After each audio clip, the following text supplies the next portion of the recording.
ચાલો મિત્રો, આજે આપણે બનાવીશું વાયરલ કોરિયન પોટેટો નૂડલ્સ। તો હવે આપણે બટેકાને લઈ લેશું, તેની ઉપરની છાલ કાઢી લેશું। આ બટેકાની છાલ કાઢીને તૈયાર છે, તો તેને આપણે નાના પીસમાં કટ કરી લેશું।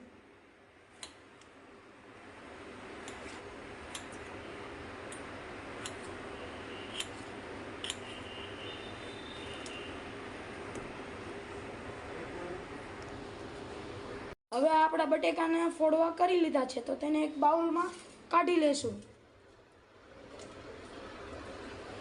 આ બટેકા આપણા ધોવાઈને તૈયાર છે, તો તેમાં હવે આપણે નાખી દઈશું પાણી।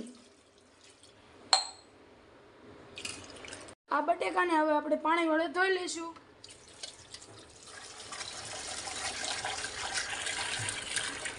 આને આપણે ગેસ ઉપર મૂકી દઈશું। ત્યારબાદ તેમાં 1 ચમચી મીઠું નાખી દઈશું। હવે આપણે તેમાં 1 ચમચી તેલ ઉમેરીશું। હવે તે ગેસ ચાલુ કરીને આપણે તેને 5 મિનિટ માટે બફાવા દઈશું। તો મિત્રો, આપણા બટેકા બફાઈ ગયા છે। હવે આપણે તેને એક કાથરોટમાં કાઢી લેશું।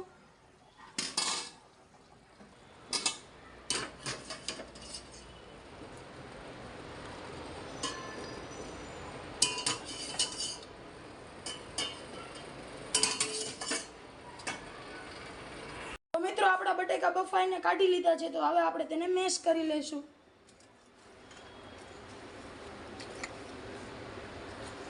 મિત્રો, આપણા બટેકા સ્મેશ કરીને તૈયાર છે, તો તેમાં આપણે નાખીશું આરાનો લોટ। હવે તેમાં નાખીશું અડધી ચમચી મીઠું। હવે તેનો લોટ બાંધી લઈશું। હવે આ ગરમ કરેલું તેલ આપણે આ નૂડલ્સ ઉપર નાખીશું।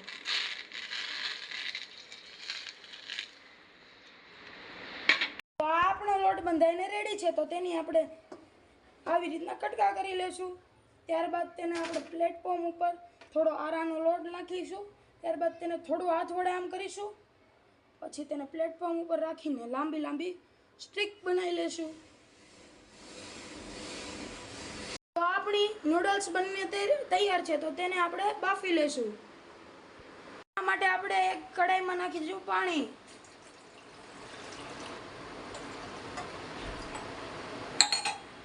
હવે તેમાં આપણે નાખીશું તેલ અને થોડુંક એવું મીઠું।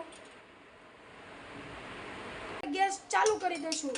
ત્યારબાદ તેમાં આપણે આ નૂડલ્સને નાખી દઈશું।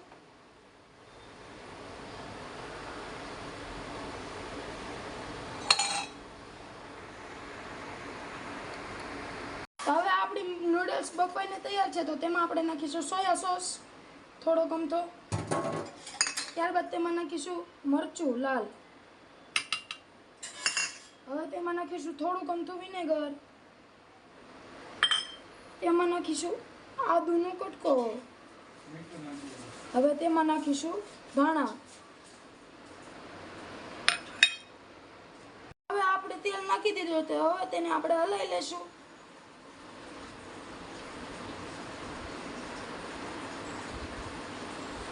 મિત્રો, આ આપણી કોરિયન નૂડલ્સ બનીને રેડી છે।